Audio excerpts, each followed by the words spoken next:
You're listening to One Dime Radio. Become a patron at patreon.com/onedime to support the show and get access to extra content.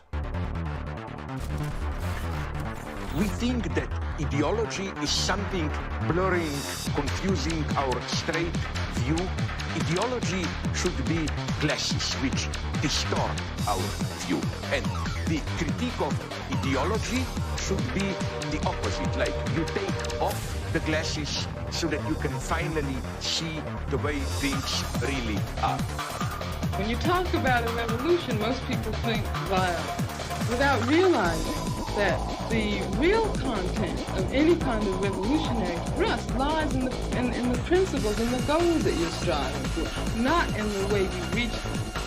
Philosophers call someone a relativist, by which they mean it's a person that holds that any view is as good as any other view. My simple response to that is this: no one holds that view. No one believes that every view is as good as every other view. Welcome to One Dime Radio. Today I'm here with Joshua Dávila, aka the Blockchain Socialist, who hosts the podcast called the Blockchain Socialist and also the blog of the same name. He is one of the co-founders of the Breadchain Cooperative, which we'll talk about more later, along with a lot of other interesting projects related to blockchain. Joshua recently published a wonderful book titled Blockchain Radicals: How Capitalism Ruined Crypto and How to Fix It, which actually got the cosign of Vitalik Buterin, which is a pretty big endorsement for those who have been following crypto.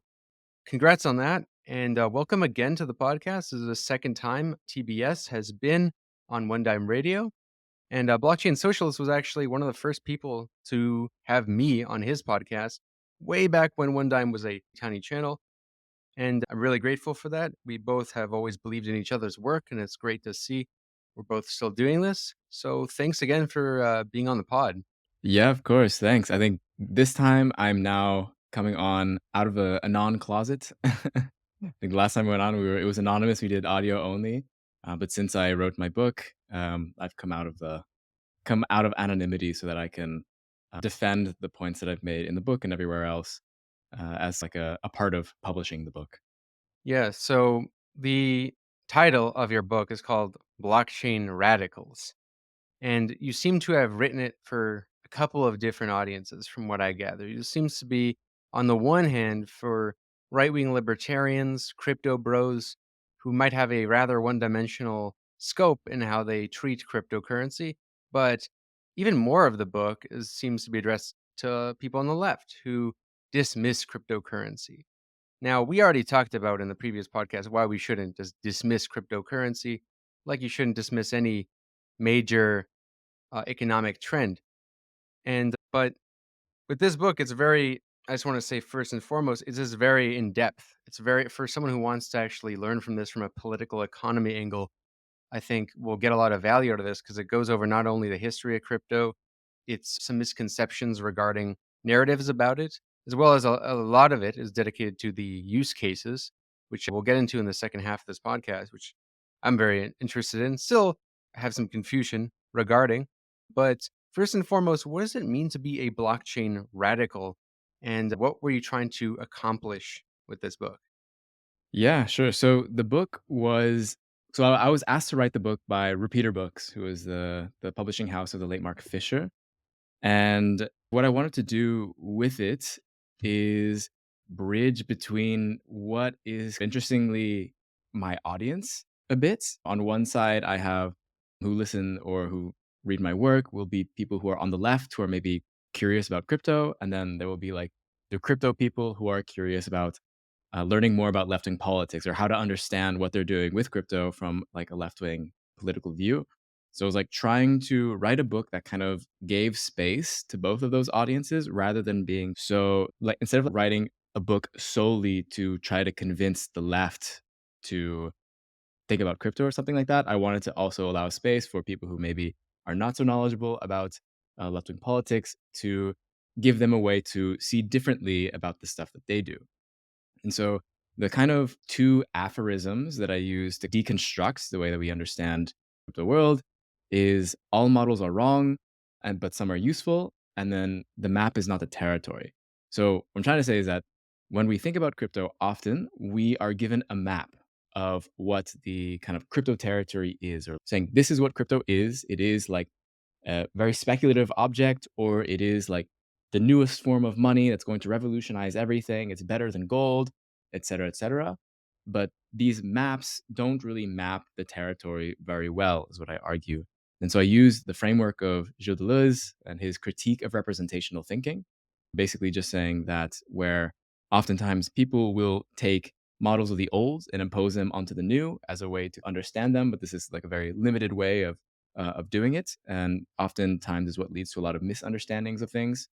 So, like the example that I give is from the YouTube video from Jonas Jelka, because he just explains Deleuze in the best way I think anybody has like ever explained Deleuze to me before, in like simple terms, where he uses the drum machine, where the drum machine was created as something that people use to replace the drummer in their band with a machine so that they could play and practice with some sort of rhythm without needing your drummer to show up in practice just in case. But of course, it's not as good to have a drum machine than it is to have your drummer show up to band practice. And so, in this way, the drum machine was a representation of a drummer with a drum set. You would rather have the drummer with the drum sets, but instead, you just have a drum machine. A representation is always something that is like less good than the ideal, but Deleuze rejects that. And we see that with the drum machine, for example, people will use it to create new genres of music. And so the drum machine became something else than just a representation of a drummer. It became a way for people to play beats and play music in ways that a drummer could never play music. And so it became its own thing, or it was always its own thing. It was always incorrect to use this type of representational model to think about the drum machine. So I apply this to crypto. And yeah, so I think one of the kind of biggest, just to get to the first kind of section of the book, or the sections of the book, maybe I should say, are organized in different types of representation that are often used in the crypto world. So, like over time, it started off people using this metaphor of crypto is money, then it became crypto is finance. And then, like most recently, people have started saying that crypto is coordination. These are the three kind of like maps that have been created for people to understand the territory of crypto. And if we say that all models are wrong, but some are useful, then we're saying that all of these different metaphors are going to be wrong, but some of them have different levels of usefulness. And it's important to kind You of like debunked the construct money that. one quite thoroughly. Yeah, You yeah. debunked crypto as money quite thoroughly, which I think was probably the section most targeted to crypto bros, libertarians, Yeah, I mean, which I would say it's also was useful. targeted But towards leftists who think that as well. right, yeah, exactly. Well, these topics can be difficult to broach because, on the one hand, we could simply explain what crypto is.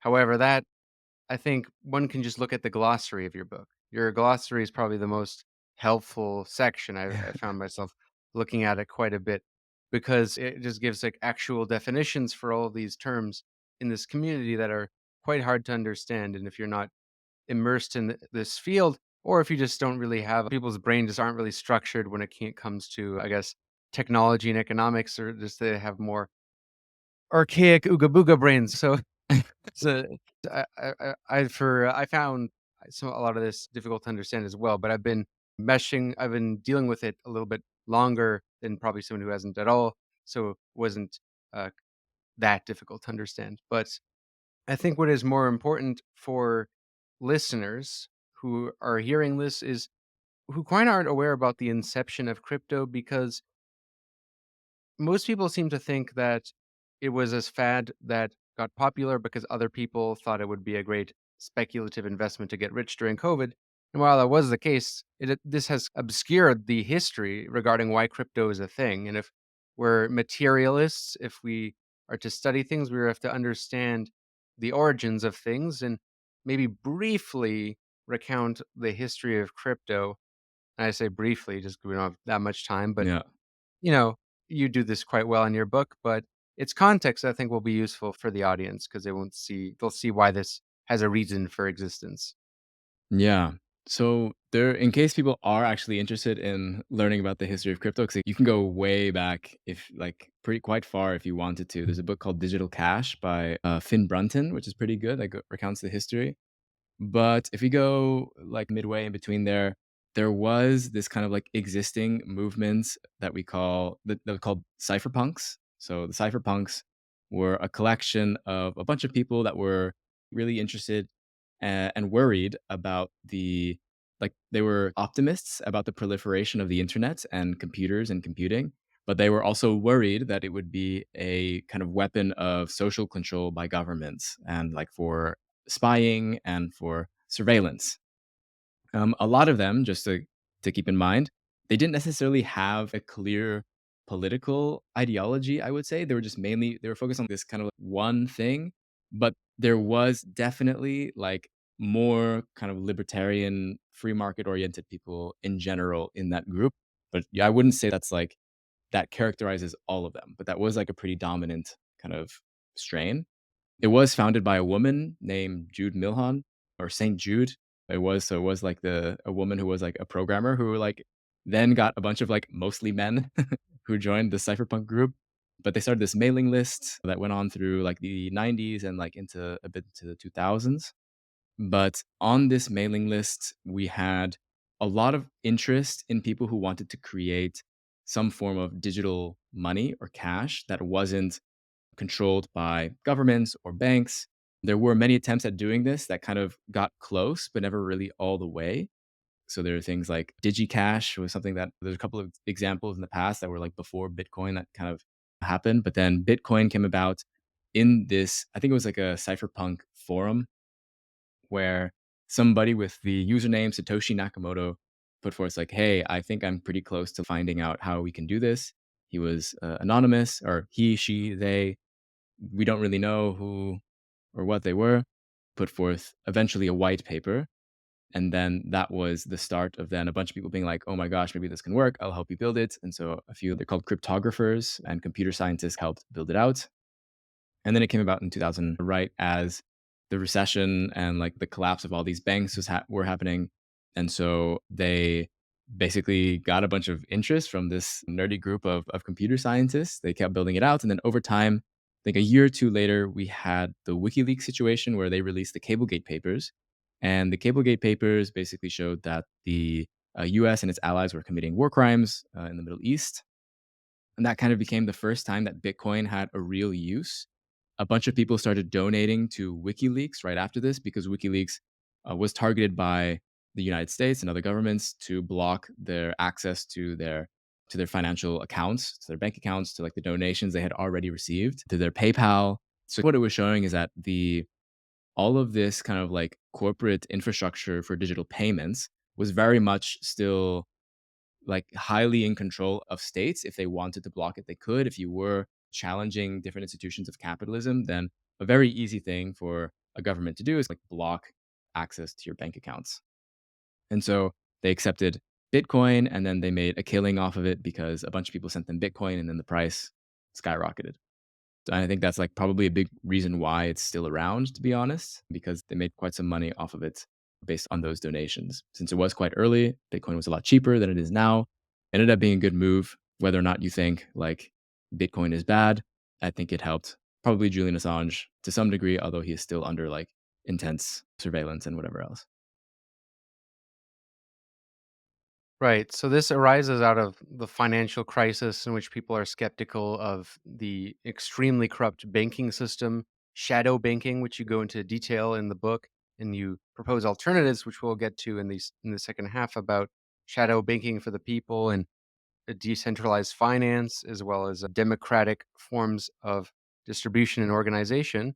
But for the libertarian who might be listening to this, who's sitting there with a copy of the Bitcoin Standard, and and he thinks that Bitcoin is going to replace the US dollar, that the collapse of all fiat currencies is imminent, and that he must invest in this coin to get super rich because all governments will come to reality and adopt it at some point. Now, people on the left will be like, yeah, this is fantasy. So, which they have a point.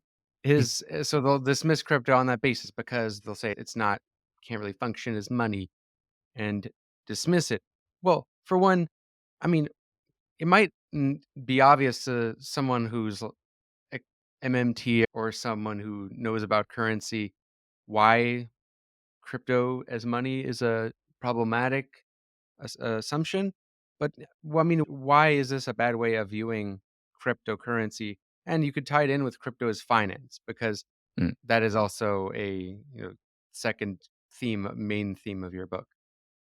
Yeah. So like the usual thing that you get. So I play around with these two characters that you often see when it comes to discourse around crypto. On one side you have the hype men, and on the other side you have the gatekeepers.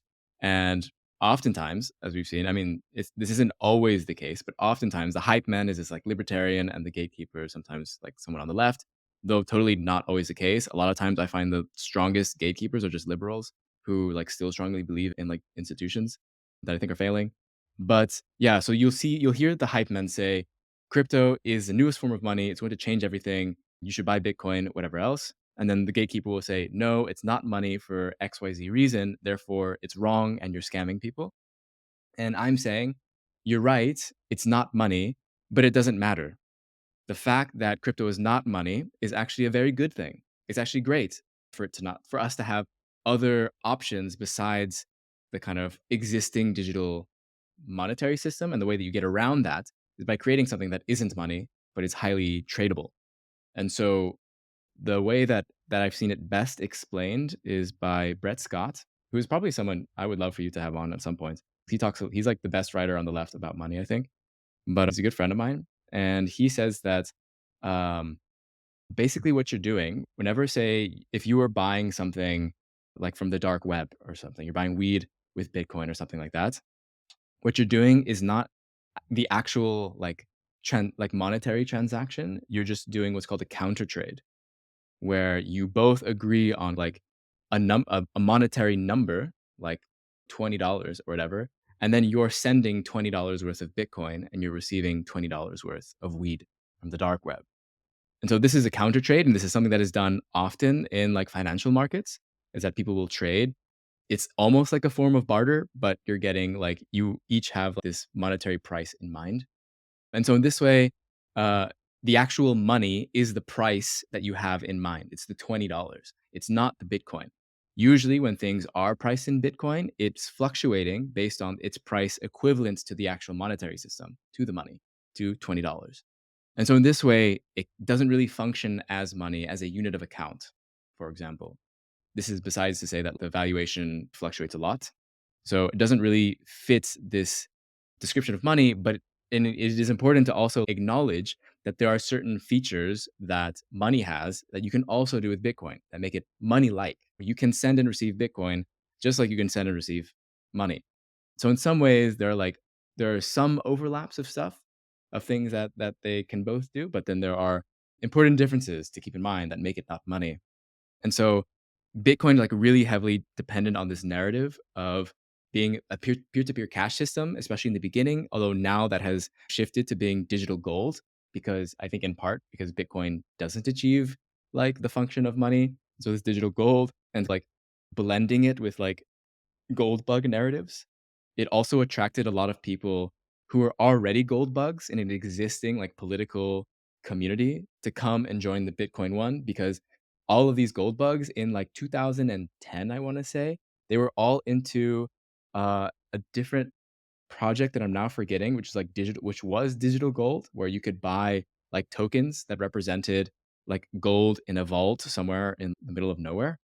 And since that went bust because they got sued by the US government, they all went to Bitcoin because it was close enough. And so a lot of times I think people, they consume things in ways in order to profess their politics. So like they can consume their identity in some way. So buying Bitcoin is like one of those ways for a lot of libertarians to do it.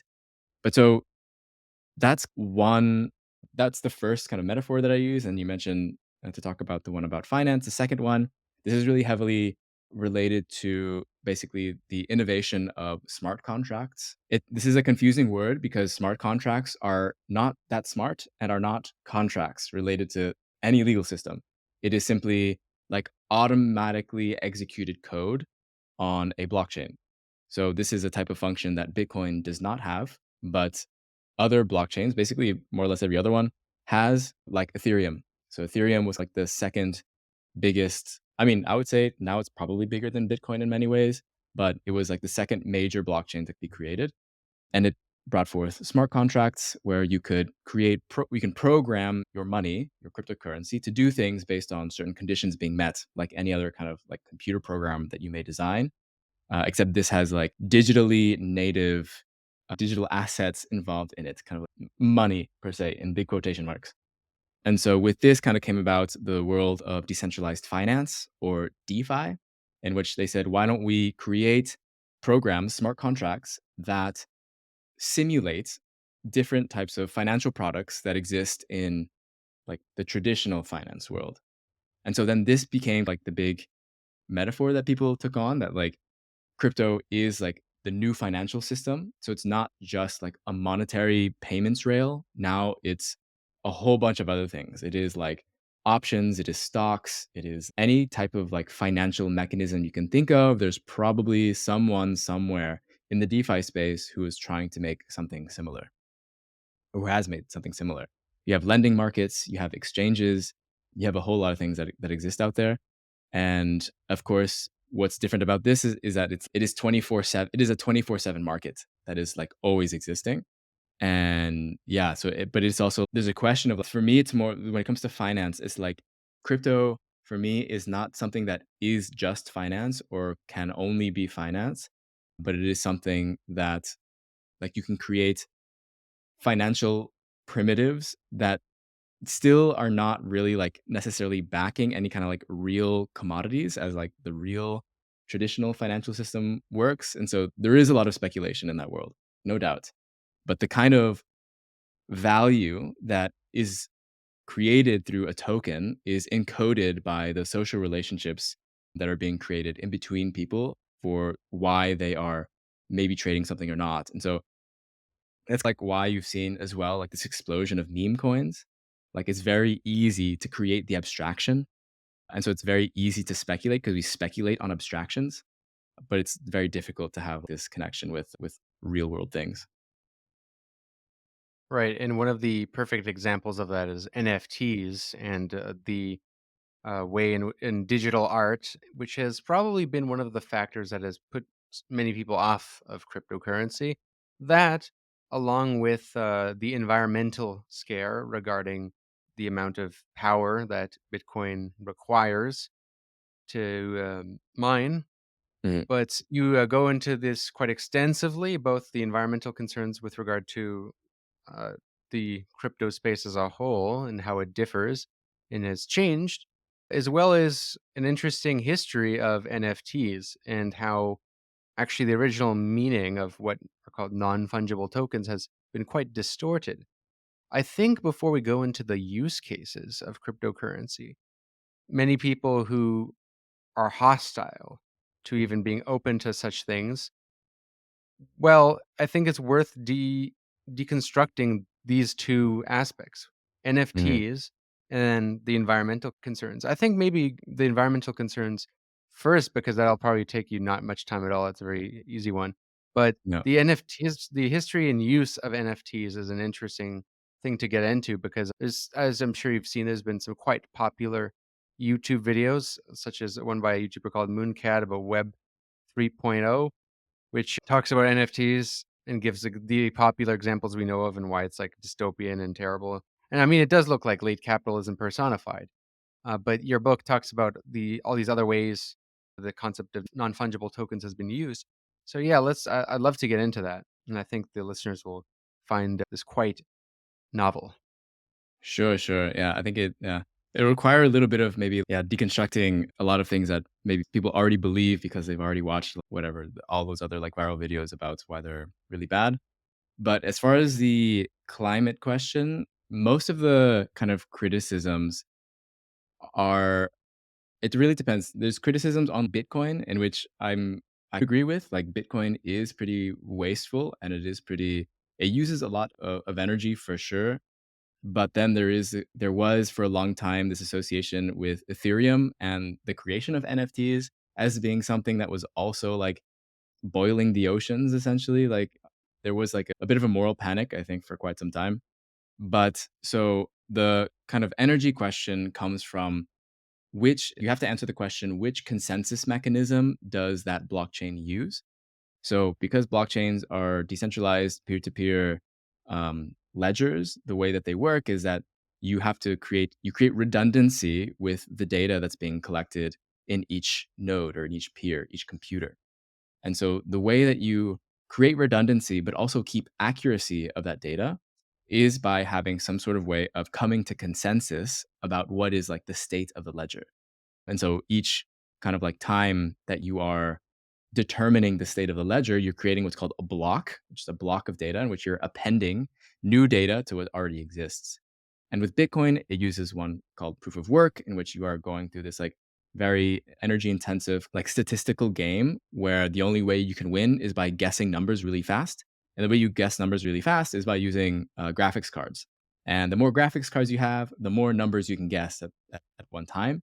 And so you increase what's called your hashing power. And that can take a lot of energy just because it's sort of, there's a direct correlation between your hashing power and the amount of money you win because you get a reward for creating a new block. So this is where like the energy use comes from when it comes to Bitcoin. But I think what I go through in the book is that like a lot of the kind of, I guess, predictions about Bitcoin and like how bad it actually is are usually a bit off. It's not to say that then Bitcoin is not bad, but it's that oftentimes there is this kind of, I use the term Brandolini's law, where it's very easy to make shit up. You can make shit up, and then it's way more difficult to prove that the shit that somebody else made up is incorrect. And so it becomes like a really difficult game to try and like the amount of shit that kind of is made up or like just is wrong is hard to disprove all the time. But anyways, so with Ethereum, they changed their consensus mechanism to proof of stake, which uses 99.9% less energy than proof of work because it doesn't run by this mining mechanism you may have heard of. And this happened, just to keep in mind, like if you are a technological person, it was extremely impressive that they were able to pull it off. Like it's like changing an airplane while in flight. Like it was technically pretty impressive that they were able to change the consensus mechanism, which is like a very complex process, while the blockchain was actually going and moving. But in that process, basically, they decreased energy by 99%, which is like this has not ever happened in history. Like you cannot go to YouTube and ask them, how much energy do you use? Okay, can you drop it by 99%? They're not going to say no. They're not going to show you that information. The only reason why we have the information about the energy use of blockchains is because these are public systems. We have no idea in actuality how much energy Google is using, how much energy, like we can make estimates about the amount of energy that people are creating by like playing online video games, which is a whole lot more than Bitcoin. And we can, debate about whether or not that's a good thing or not that people can do that. But yeah, it is super impressive that they were able to do that.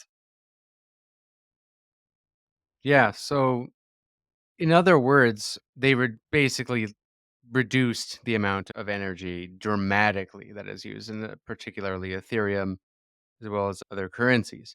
So, is this still just a problem for Bitcoin and not the rest? Basically, Yeah. so Bitcoin is basically the only one that still uses that. And I don't think they're ever going to change. Honestly, like just the culture of Bitcoin and what they want, it's a feature, not a bug. So it's going to take a lot of something to make it change. But I think the only something to make it change is going to be like a massive change in our economic system. Like the fact that there are people who find it useful and find it worthwhile economically to mine Bitcoin is not like that is something that it says something about our economic system more than necessarily says about Bitcoin in my view. But yeah, it's Bitcoin is something that generally I'm just not very interested in, and I don't see it having too much into the future, having like very radical potential necessarily, or not something that is unique to itself that can't be done with something that doesn't use so much energy. But I also don't think it's going to change anytime soon. So Ethereum, smart contracts, and these types of things I think are much more interesting from a left-wing point of view. And is something for us to consider as being something as a tool for some type of action. Seems- So, all good. it seems that countries, and we mentioned this in our first podcast we did, that countries like Cuba the DPRK, North Korea, and Iran and Venezuela have used Bitcoin to bypass sanctions when trading. Why don't they use Ethereum or some other cryptocurrency and not Bitcoin? Because given its environmental uh, effects. It's a good question. I think the main reason is because so like one of the arguments about proof of work that they'll make over proof of stake is that proof of work is more they'll argue that it's more fair in some ways because anybody can have a computer that runs the Bitcoin code and have a chance at winning some Bitcoin. So I think if you're maybe one of these countries, perhaps it's easier for you to mine Bitcoin than it is to buy Ethereum to take part in proof of stake. I think that might be one of the reasons. It also could just be that since they're going at a very like highly adversarial environments, being sanctioned countries, they want to use something that has been proven for a longer period of time. And Bitcoin has been proven to work for more time than Ethereum has, but you know, it also doesn't mean that like we don't know that perhaps these countries are using other types of currencies as well. They've been pretty public about the Bitcoin stuff, but there is a chance that they're using other ones, but they're just not public about it. There's also like North Korea has a hacker group like Lazarus, if you know that. But they've been like it's been thought that they've been like a big hacker in the DeFi space. Like they've stolen like millions, if not billions, of cryptocurrency from different DeFi groups. So there's a chance that the DPRK is using Ethereum for that stuff. Yeah. Interesting. So we didn't quite get to clarify the misconception regarding NFTs Right. because you talk about use cases for non-fungible tokens and how it can have a certain socialistic element to it, despite the fact that they are televised and used in probably the most capitalistic ways ever in terms of spectacle and overvaluation and all of that. But yeah, maybe tell us about non-fungible tokens. What do the people need to know that they don't know about NFT? So the difficult part with talking about NFTs sometimes is that people already have an image in their head of what NFTs are. That it's like monkey JPEGs or like whatever else, like dumb insert stupid picture here for profile pics on Twitter. Um, but in reality, non-fungible token or the NFT is basically a set of data standards. It's a type of standard that helps you identify non-fungible objects on a blockchain. A fungible object is what money is. Like $1 is always equal to another dollar. A non-fungible object is something that doesn't equal to itself. So like when you go to the daycare, you want to go and pick up your own child. You don't want to pick up someone else's child because your child is non-fungible.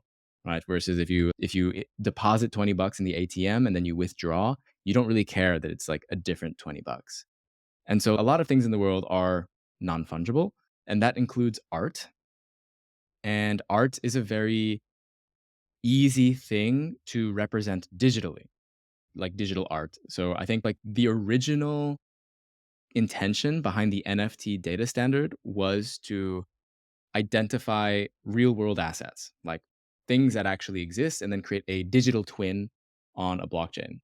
But what ended up happening is that people instead found a way to do it with art, and that became a very easy way to use this data standard. And a lot of crypto people like wanted to use it, and it caused like a bit of a frenzy. And it also attracted a lot more people to the crypto space. To be honest, a lot of artists started joining, but it did push the crypto space a little bit to the left, I would say, which was interesting. But yeah, so like an NFT can be a whole lot of things. It is not like digital art. Like when you think the word NFT, although a lot of NFTs are digital art, like an NFT is not digital art per se. It is just simply something that is a unique object identified on a blockchain. But so yeah, I guess maybe I don't know if you want me to talk about. Well, I guess I can talk about a bit about like why actually this is very interesting from maybe Yes. from Yeah. a creator perspective actually. Mhm. Um, That's wrong. Yeah, that's what I was looking for. so there was a piece written by a guy named Matt Dryhurst, and it was basically called "Digital Scarcity versus Feasible Abundance." And so he was saying that Chapter of your book. Yeah, it's the chapter of the book, the name of the chapter. But basically, he was saying that NFTs don't actually create any scarcity. So it was like often the argument during a lot of this frenzy was that NFTs were creating a new form of scarcity around digital objects. And it was going to be like this nightmarish form of intellectual property regime. And there were, to be fair, there were a few crypto people who were like trying to push that, but that isn't really what happened in reality. Like when you buy an NFT of whatever, an ape, you don't necessarily have any IP rights over it. Um, the IP regime is actually very state based, as states are required to oftentimes enforce. But whenever you buy an ape, for example, it doesn't prevent anybody else from viewing that ape. Like they can all enjoy the art. By someone else buying it doesn't prevent you. It also doesn't prevent you from right click saving it, which a lot of people like did as a funny joke that I can right click save your monkey. And so what was actually happening is that you had it felt like almost like two people who don't understand the thing arguing with each other. You had like on one side the people who bought the monkey pictures being like, "This is my monkey, don't touch it," and then other people being like, "Ha, I right click saved your monkey," but neither of them like are understanding what the fuck is happening. Like the picture itself is not being restricted in any way, and by right click saving and using it more, you're actually helping the monkey guy. So there was this artist, some Australian artist, who like saved all of the different NFTs and then put it into a file server for anybody to download, thinking that this was like very subversive. But I think what actually ended up happening is it actually reinforced the NFT people in a lot of ways because what they want is they want rarity. Rarity doesn't mean scarcity. Rarity can mean a lot of different things. And an image that is seen by a lot of people is a rare image, right? So people want to buy like famous art pieces because they are proliferated in a lot of places and people have access to them and they can see it. And by someone else owning that piece of art doesn't stop them from seeing an image of that piece of art. But they want to buy it because they want to own it. They want to own like rarity, but it doesn't create scarcity per se in like the consumption of the art and the viewing of the art. And so that was one kind of like silly thing that was happening during this whole like moral panic around NFTs. But one kind of like really interesting example that I want to talk about is what Matt Dryhurst calls a platform risk. So whenever you are a creator, like you probably have all of your videos and interviews on YouTube. YouTube is a centralized company that like basically owns a lot of this data. And if they wanted to, then they could remove it and like they could terminate your channel as they've done to many people before for whatever reason.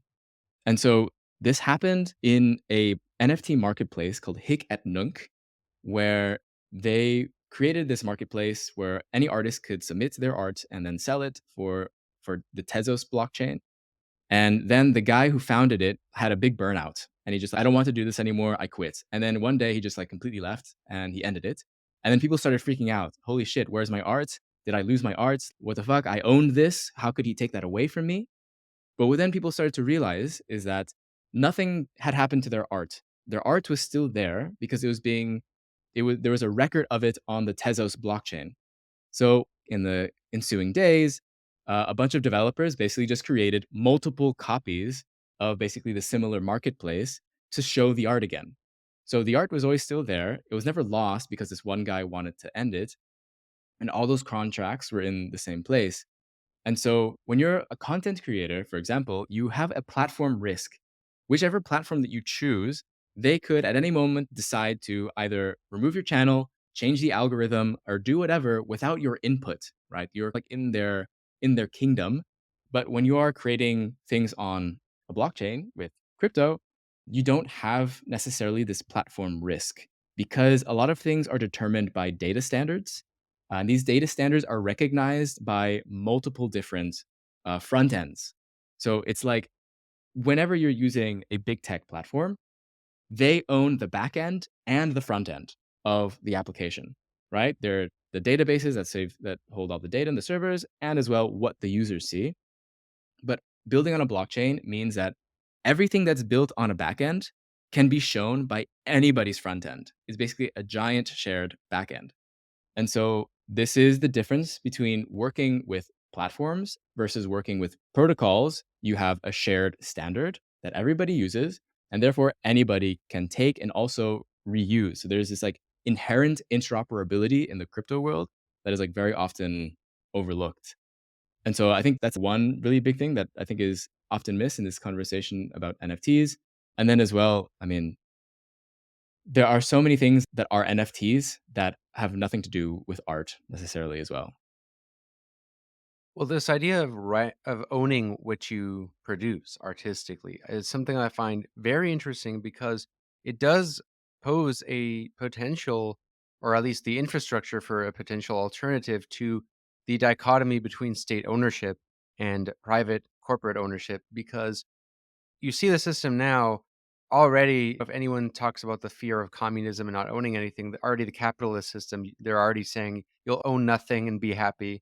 They're already, it's very unsettling as a YouTuber or any content creator that if you produce stuff, you don't really own what you put out there and you rely on these platforms. However, a lot of people are rightly skeptical that, yes, even if this was state owned, even by a socialist government that has the right intentions, it sounds better and it would be better. But what if that government wants to use that as leverage to censor who they want, or there's change in the government hierarchy and then they use this as a purge?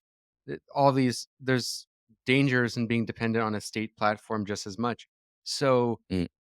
I mean, how in what ways does NFTs, well, you implied as to why, but this is a big theme in your book, is blockchain being a sort of infrastructure for a new communist internet, if you will. Like it would be a good theme because I know there's a lot of people writing about communist internet. There's a bunch of things on my Right. reading list. The Platform Socialism by Mm. James Muldoon. Yeah. A lot of stuff like that. Yeah, he went on your podcast actually, and yeah. So I'm curious as to in what ways blockchain can help foster forms of organization that that make it easier to build an alternative, a socialist slash communist alternative that isn't totally reliant on the state. And of course, you have all these themes in your books: DAOs, decentralized autonomous organizations; DApps, decentralized autonomous applications; digital cooperatives. You have a lot of themes like that, and we'll get into that. But this is sort of just a segue to the use cases of cryptocurrency. But I'm curious as to, and what do you think is first and foremost most important to consider when it comes to considering this as a useful infrastructure for an alternative society, not just convenience in this one? Yeah, that's a good question. I mean, I think the kind of like current, if we're taking like, I it's hard to know like whether I should start to in this direction, that direction, but I do think that there are a lot of issues with the current paradigm of blockchains and blockchain world, especially when you go really deep into technical stuff. Like there are plenty of decisions that I would do differently if I were to design my own blockchain, but that's a separate thing. I think what is really interesting as far as thinking about like a socialist internet is, of course, even if we have, a big state that says it's socialist and it starts making progress, like what we have seen, of course, is that sometimes there are counter revolutions that happen within the party. And then like things go awry. And now all of a sudden they're like communist or socialist just in name. So I think what is really interesting about cryptocurrency is that while, like, they could be used in both the public sector and the private sector, like, I think these things will always exist, and you'll see, like, central bank digital currencies as something that's being professed, like, maybe by certain states, and then you'll also see whatever the standard crypto bro who will say, like, "This is making the perfect free markets," or whatever else. But I think where it is actually very interesting is in the third sector of society, which we can call, like, the autonomous sector or, like, the civil sector. This is, like, the types of organizations that are not run with profits in mind. Like that is how they socially reproduce, nor do they have the logic of the state.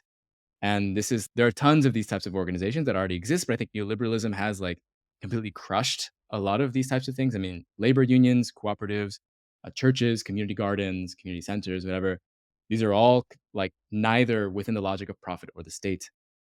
And I think what blockchains really bring is like the scaffolding for the creation of resilient institutions or para institutions that maybe in time can become real institutions that can withstand the test of time. And of course, this is not necessarily a technical problem that needs to be solved. It still has a lot of social and political issues to be solved in that as well. But that like having a technical tool to help proliferate this type of thing, I think is also is very interesting and uh, something useful as like in our toolbox for organizing. Well, what I found myself thinking about as I was reading this is that you talk about the transition from capitalism to socialism, as well as you make a reference to feudalism and capitalism and how these changes are gradual and but they require not just political changes. That is key because of course you end the book talking about why you can't just talk only about technology, you need political changes, but also you need to design the structures that you want to see in the future already now, or at least aspects of it, as opposed for just waiting it to magically happen. And a good comparison I like to give for this, I think, will put some perspective, is that before capitalism really replaced feudalism, capitalists, the bourgeoisie, were building their forms of civil society for quite a long time. When it comes to Mm, markets, when it comes to the project of the Enlightenment, creating a liberal legal framework, promoting ideas which was go would supported their preferred mode of production more than the dominant one, which was serfdom. Well, and then yeah, the feudal modes of production, but it didn't really become capitalism proper until the state was able to codify capitalism into the existence as a dominant mode of production, which happened in England.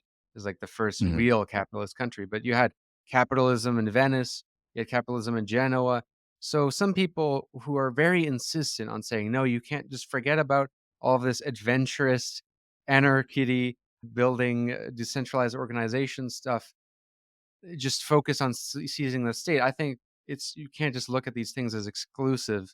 No. They're clearly both useful. Now, a big theme of your book is decentralized forms of organization.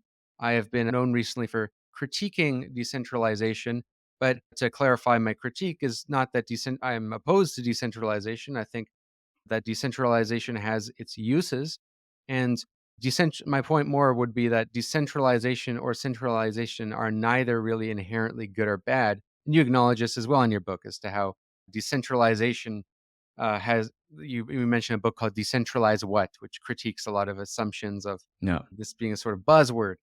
But in what ways does decentralized forms of organization help foster I think the term you were looking for was civil society, a Mm, socialist form of civil society, mm. which can help be a precursor for this alternative society? And what I'm really asking here is tell us about DAOs and dApps. Yeah, sure. I mean, so a DApp, decentralized application, is basically what I was talking about before. Like any sort of application that's built on a blockchain is considered a DApp, but so like people will argue like back and forth whether or not it's actually decentralized or not. I oftentimes find usually the conversation a little bit limited when we're talking about decentralization. Like you said, like a system can be centralized and decentralized at the same time, just at different layers. Like I would say a blockchain is an example that is something that is Vitalik Buterin describes it this way, that it's architecturally decentralized, but logically centralized. That there is like one data standard, it's a protocol that everybody follows so that everything can be shared across multiple computers. Right. So it's decentralized, centralized at the same time. But so yeah, so like DApp is just like an application that's built on a blockchain. A DAO is a decentralized autonomous organization. So that's where you're taking it maybe a step higher, where you're saying this is an organization that, in one side, like it's confusing because you have what it was professed in the beginning to be, which was like imagine Uber, but it's completely automated, and all of the drivers own Uber. That was like one of the first examples I were given, and I remember when I was first starting out, I was like, "Holy shit! Why are they describing cooperatives when these are like free market libertarians?" It was pretty funny. They don't. I started. That's when I started to question. I was like, I don't know if these people really know what they're talking about and why there needs to be like a different viewpoint. But what they've actually really mean in many ways is an organization that uses blockchain and smart contracts to help facilitate its organization and administration. And so it is a little bit of a buzzword with a little bit of a kind of a fuzzy definition because it's like being created in real time. So you have some DAOs or organizations that call themselves DAOs that are very automated in a lot of ways and very open. And these are usually like decentralized finance applications. And then you have DAOs that are more like a bunch of friends in a group chat who have their own shared crypto wallet together. Um, so it can depend, it varies a lot. There's like a spectrum. But so one maybe like important concept to also understand in the crypto world that is relevant for DAOs are multi-signature wallets. So a multi-signature wallet is basically a joint bank account, but using crypto rails. So me and you and like a bunch of our friends, we can all spin up our own shared wallet called a multi-signature wallet, where we would all have a democratic say in what we do with our shared assets. So we can all have a democratic vote. Do we want to send $50 to Tony for having bought dinner tonight? If we wanted to. Or this can expand like much higher. Like we are a political organization who needs money for printing flyers or whatever.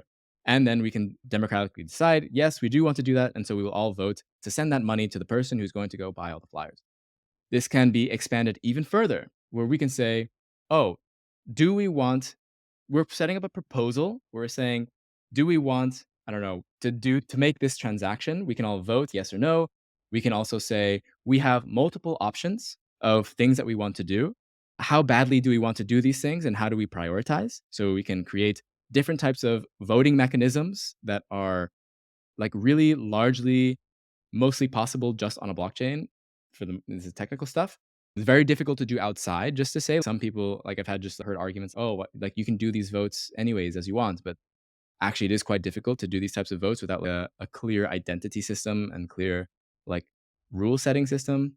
But yeah, so like a DAO is basically just like thinking about how do we use smart contracts to help facilitate like larger and larger forms of coordination. And whenever, if you go into the crypto world, you'll hear people on this side of the crypto world, at least, talk about coordination. Everything is coordination, that a lot of the problems of today are coordination problems or issues around coordination. Of course, the way that I critique it is that um, capitalism is not a coordination issue, that anybody can coordinate for various means and various reasons. That actually, while we do need to coordinate to solve like major problems, it's not a coordination issue. They'll talk about how it's a coordinate, like climate change is a big coordination issue. But what I'm saying is that like the fact that Shell and like Exxon and all of them, it's not like they're like, oh, sorry, oops, I didn't mean to extract all of this oil and destroy the rainforest. It's more like, I'm going to do this and fuck you. Like they coordinate with each other. And so we need forms of coordination that can compete like at scale. That's like the big thing that they try to get at is like, how do we create organizations that can scale, that can fight then and do like bigger forms of coordination that can push back against bad actors. But yeah, so I think I hope that helps that explanation. Yeah, I know your explanation of that was useful, although this stuff is admittedly very complicated and difficult to unpack. But I'm thinking for people who are listening, they think, okay, well, how in a practical way could this help democratic? How could different forms of democratic organization facilitated by blockchain affect my life? How could it be Mm, used? And I know that question will depend, but I yeah. think you give all sort of different examples of use cases, and it's hard really to pin down which ones would be most worth emphasizing. Which, in your view, do you think are the most practical, um, illustrative examples that might have practical use? Mm. I mean, maybe it could be useful for me to talk about the things that I'm currently building with Like Breadchain Breadchain? Cooperative. Sure, yeah, why not? Why not? Why not? Let's get into that. I was going to ask you about that anyhow. So Yeah, I mean, it's just because it's something that I mean, maybe I can talk briefly about generally I think is useful as far as organizing goes that you have at least that you do some sort of what's it called? Like risk diversification where if you are going to be a group that challenges capitalist institutions, that you have a way to get around like the easy places where they can stop you, which is like access to your money. So by having some cryptocurrency, you diversify your risk if you are going to insert kind of direct action here that maybe is in the legal gray zone. If they stop you from being able to access your bank account, then that's going to disrupt your life pretty significantly. Whether or not you have access to like free housing or if you're squatting or whatever else, like it is because we still live in capitalism, it is still like a pretty useful thing. But so as well, I would say that so Breadchain Cooperative is a group that I founded in with some other people who are part of the crypto leftist community, which I founded when I created the podcast and blog as a way to have a space for people who like are interested in this intersection that is not very common to be able to talk about it freely and in a space that is like safe because it was like difficult for me to talk about crypto in any sort of like left wing online group because I would often get kicked out because of it just for mentioning. So I had to create my own.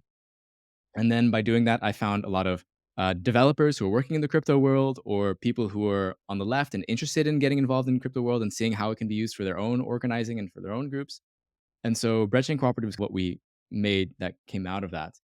And so Breadchain is a few things. It is a federation of different projects that kind of agree with each other on a broad level on like values and politics. So we use the term post-capitalist because we find it to be a more inviting term than socialist for a lot of people. So we're a post-capitalist group who try to build crypto applications with that lens in mind that kind of help the other projects in the federation as well. And so the first kind of application that we created is called the crowd staking application. So staking is in crypto, whenever you do that, is basically loaning your money in order to earn interest. And essentially what we do is we allow users to be able to give DAI, which is a stable coin, and that stable coin then gets lent out in some way, and that it generates yield, which goes to the cooperative. But you, as a user, when you give your DAI, you receive back bread, which is the name of our token. And you receive 1-to-1 for every DAI, you receive bread. And DAI, just to say, is a stable coin pegged to the US dollar. And so bread is also pegged to the US dollar. And so you can use your bread as you would any other cryptocurrency token, where you can send it, receive it, pay someone with it, whatever you want. But in that act, you are generating yield for this post capitalist group. So you are helping fund us passively without giving a donation, without losing money yourself, just using the money that you already have to help fund post capitalist efforts in the blockchain space and in the meat world as well. And so this is a type of so in the DeFi world, it's really common to call different things primitives. So by primitive, it's basically like identifying, it can be like a certain data standard, for example. An NFT uses the data standard ERC 721 or ERC 1155. They're two different data standards for NFTs, but they call them primitives. So they think of them as like Lego blocks that you can connect with each other in many different combinations to create different types of products. And so what we've created, the term that we use is solidarity primitives, where we are creating program like code, software that help create solidarity between people because we're recognizing that that code is political, that whenever you are programming something, there are political assumptions baked into it.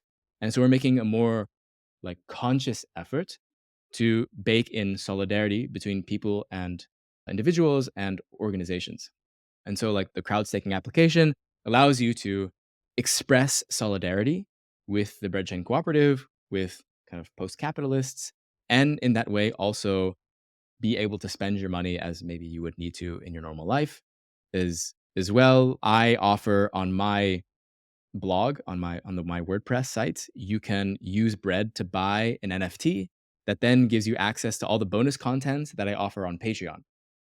And so it's also used as a way to, like, I found ways in order for people to spend their bread by being part of the Blockchain Socialist DAO, where they buy the NFT, and then a part of the revenue goes to me, and then a part of the revenue goes to the multi-sig wallet that is owned by everybody who is a subscriber and myself. And then we're allowed to vote on how we would like the other half of the revenue that's generated to put it towards something, whether it's something that's related to the podcast or related to maybe some other kind of like action that's going on. And so this, in a way, we're like trying to use code to keep facilitating, to increase the amount of solidarity, I guess you could say. But that was one application. Yeah, I don't know if you want to ask about that. I do. Just when you mentioned ledgers, realized that we forgot to mention something that'll be quite crucial to the newbie, which is maybe explain why buying crypto through exchanges isn't a good idea, and the concept of ledgers and why owning it through an exchange kind of defeats the purpose Mm, of cryptocurrency. Because some right. people on the left might be like, "Oh, okay, well maybe if we can use this for our political activism, will go buy some from ShakePay or Binance or whatever." And what they may or may not be aware of is that the Canadian government actually shut down the ShakePay accounts of the trucker convoy protests, and whatever of the people of the many of the people participating in it. And regardless of what you think of the nature of those protests, still it's pretty scary that they can do such things. And what's to say, oh, I'm a Marxist Leninist, I have a party line, I have a party. Okay, great, you have a party. Government shuts all your money. What are you going to do? Yeah. Reason to take this seriously. So maybe how does one go about actually owning crypto outside of an exchange? And I know the answer to this, but for the uninitiated. Right. So yeah, definitely it's an important thing. What I realized that a lot of people see, like, they think Coinbase is a blockchain, for example, or Binance is a blockchain, or that they're somehow crucial to at least the technical implementation of blockchains, but they actually have absolutely nothing to do with how the vast majority of blockchains work. So the way that most people get cryptocurrency is through exchanges. Of course, it's unless you have a bunch of mining equipment for Bitcoin or something like that, it's difficult to get cryptocurrency otherwise. And so you have to buy it through an exchange. So most people who buy it from an exchange, you're buying it from what's called a centralized exchange, basically just like a standard corporation that makes money from you buying cryptocurrency, and they get fees, and then they probably do whatever type of arbitraging that they do with all the different tokens that they provide, and they help provide liquidity for the spread between the tokens and money. But so when you buy something off of an exchange, what you can do is you can withdraw that cryptocurrency. And by withdrawing, that means that you're sending it to an actual cryptocurrency address. Like, you're sending it, if I buy Ether on Coinbase, for example, or Binance or wherever else, I will always have the option to withdraw.